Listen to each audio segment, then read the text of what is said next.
PT Pop here, all four lobes of my brain securely bound behind my back.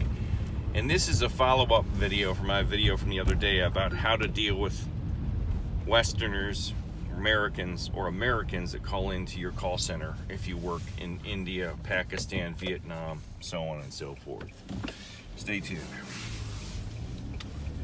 PT Pop here, all four lobes of my brain securely bound behind my back. And this is a video that is a follow-up to my other video where I discussed how to talk to Westerners or Americans in a call center.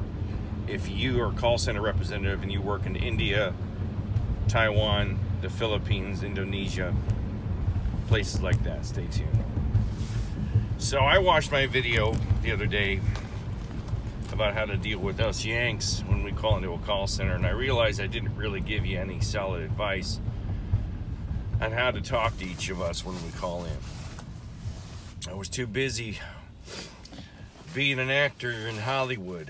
See, we're all in Hollywood. We're all locked away in Hollywood in our heads. We all think we're something funny and special. And I wanted to try to give you some real good advice on how to deal with us Americans. I don't know what the Brits are like when they call in, but I know what we're like when we're calling, because I used to be one of the dickheads that would call in and be an asshole to the people in India when I was calling about my Mac especially. and again, I don't do that anymore. Actually, I just called yesterday to talk to somebody about my Adobe Creative Cloud, and I got some very nice young man on the phone who was from another country, and we had a great time on the phone. I don't mean we were socializing, but he helped me. Within 5 minutes, I was on and off the phone. He was great. And I gave him a 10. I gave him a 10 on his review all the way across that I got in my email. So the first thing you've got to do when you are answering the phones and you work in a call center, I'm just going to say in India, regardless of what country you're in, any country outside the US and you're taking calls from Americans, your supervisor is telling you to answer the phone and say, hello, thanks for calling XYZ Corporation, my name is Bob. They're giving you an American name, even though you were not born with an American name. Now they're doing this to try to give us Yankees the impression that you're more like us, or that we might go, oh gee, they're here in the US. How cool is that? I got me an American on the phone. It doesn't work. None of us buy into it.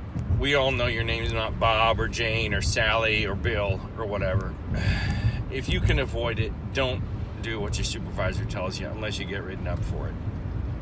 Because we don't like it here. We know it's phony. We know it's fake. And the reason they're having you do this stuff is because your supervisor is American. And they've hired a staff of advisors that are intermediaries between the American company and your company in India that is representing the American company. And the advisors have said, well, to create a bond between the American caller and your rep, I think we should give each of your reps American names. That'll create some type of closeness and increase the value of the call and cut down on tension between the caller and the call center rep. Trust me, they have these meetings. They spend millions of dollars on this. The corporate offices do. They sit in some big ivory tower like in Chicago or LA or New York, and they decide what you guys are going to say and how you're going to say it. So the first thing you need to do is 86 the American name, because it doesn't work. You know, I don't know Indian names. If your name is Patel, you know, Abdul Patel or something, just say, hello, my name is Abdul. How can I help you out today? Because like the guy that answered the phone yesterday for me for Adobe, I have no idea what his name was. He said, hello, my name is hello. I was like, oh, okay. I'm not even going to try to pronounce that. I just want you to help me get back into my Adobe Creative Cloud. Second thing you got to do is you got to learn to listen for keywords when an American calls in, because Americans, as I told you, in our heads, we all live in Hollywood. We all think we're actors and actresses. We're living a part, we're living a role, and we have a story to tell. And we're going to tell you that story whether you want to hear it or not. So when you get the American on the phone that says, let me tell you what, I woke up this morning and I stepped in some of my dog's crap because I couldn't put him outside because my computer wasn't working. Right there you hear computer. So you know he's got a problem with his computer. So you got to start thinking, okay, don't worry about his dog taking a crap on the floor and that he stepped in a pile of crap. You got to find out what kind of computer he has to make sure he's in the right department. And you say, okay, sir, I'm sorry to hear you're having problems with your computer. Do you have a Mac or do you have a PC? Try to control the call. You've got to try to somehow take control of the call and direct it back to the main reason they're calling. Because he's not really calling about his dog crap. He's not really calling about his bad day. He wants to believe that he's having a bad day and it's your fault because your company's computer fell apart, even though you don't know, you don't make these computers. So you got to learn to listen for keywords, computer, password, you know, I can't log in. Focus on the matter at hand and try to find out what these people are talking about, because otherwise they're going to keep you on the phone for 15-20 minutes to telling you about their dog crapped in the floor and their car wouldn't start. Unless you know a lot about the United States, this is the tip number 3, unless you know a lot about the United States and where individual people are calling from, don't make small talk. And I think most people that I talk to in the call centers outside the U.S. know this, because you're not going to be able to keep up the small talk because you're not going to know anything about the weather here or the sports teams or political and things and stuff like that. Definitely don't talk about politics here. Oh my God. So just keep it business. Keep it all business. Be polite and friendly. And keep it to the main topic of why they're calling. Don't try to go off topic, talk about the weather in Chicago or how you think the Patriots are going to do in the Super Bowl or anything like that. Unless you really have, if you've lived here and you know our customs, don't even try to bother with that. I mentioned something about customs before. Don't worry about customs. That's not your job, and you'll just get shot down by every one of us because we'll know you don't know what you're talking about. Number 3. This is with any call center rep and with anybody in any call center.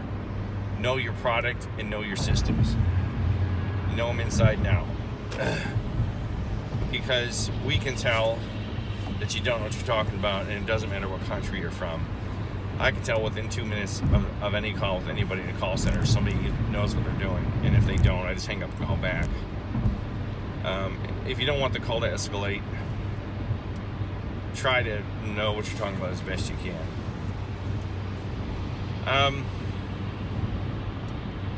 I'd say number 4 is be very polite and listen. Listen for those keywords, but be very polite. Say, yes, sir, no, sir. Like I said, kiss our asses. Treat us like we're royalty. That's what I meant by that.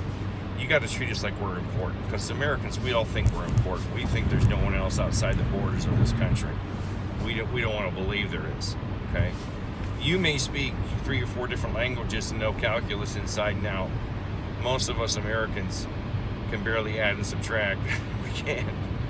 And we wouldn't know the calculus from a football bat. So be very polite, but not condescendingly. Be very polite. Yes, sir. No, sir. Oh, I'm sorry, sir. I don't think, try to keep it straightforward and friendly and polite.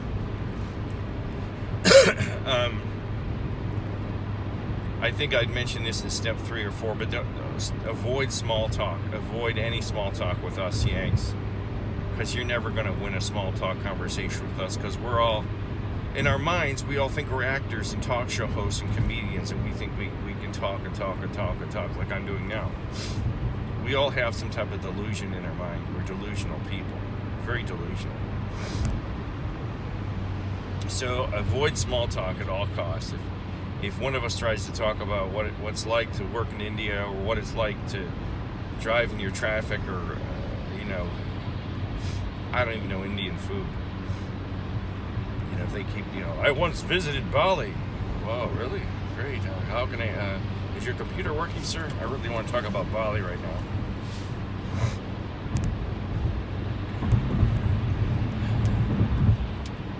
So those are the things you're really going to do. Is just really know your stuff, cut the small talk, kiss our asses, listen for keywords. They're what they're calling about. Don't get sucked into a lot of inflammatory things, especially if they start talking about how they hate your country because you're taking jobs away from all of us Yanks. That is so far above your grade level of what you're doing, and you have no control over that. Most people that call into the call centers don't know that. They think you have some type of power. You know, they're gonna start saying, "Did you know your people in India are taking jobs away from us Americans here by opening up call centers in another country? Dang, you know, my Uncle Bob's living in the street because of you guys." Just don't even go there. Say, "Sir, I'm really sorry to hear that happen. I'm more than happy to help you with, you know, your concerns today. How would you like me to help you today?" "Well, I want you to give us some jobs here in America because we're Americans." You know, you just got to avoid that. You got to somehow constantly steer the conversation back to why they called. "I'm sorry, Mr. Smith.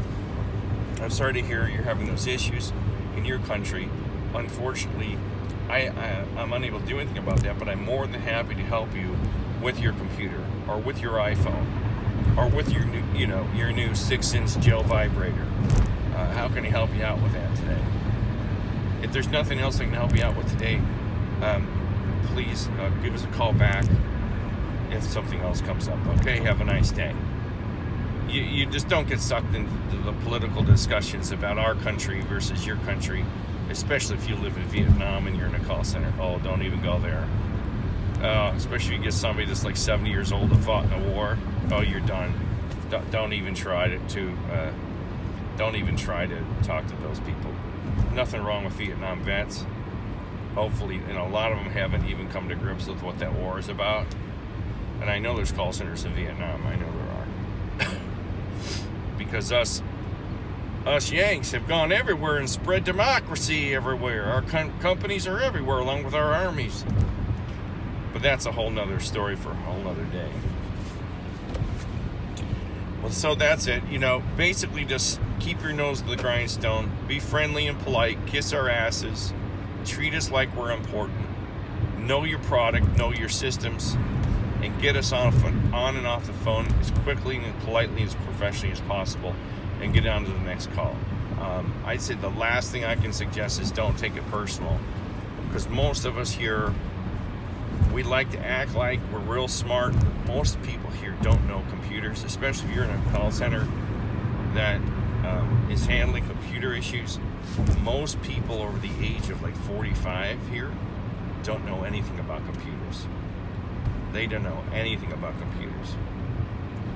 And you trying to help us over the phone with our computer or with our passwords or our browser or Adobe software is like trying to lace up a pair of thigh-high boots with boxing gloves on. It's just an impossible task. So you have to keep in mind that most of us Yanks don't know about computers or technology. We're not very technologically savvy.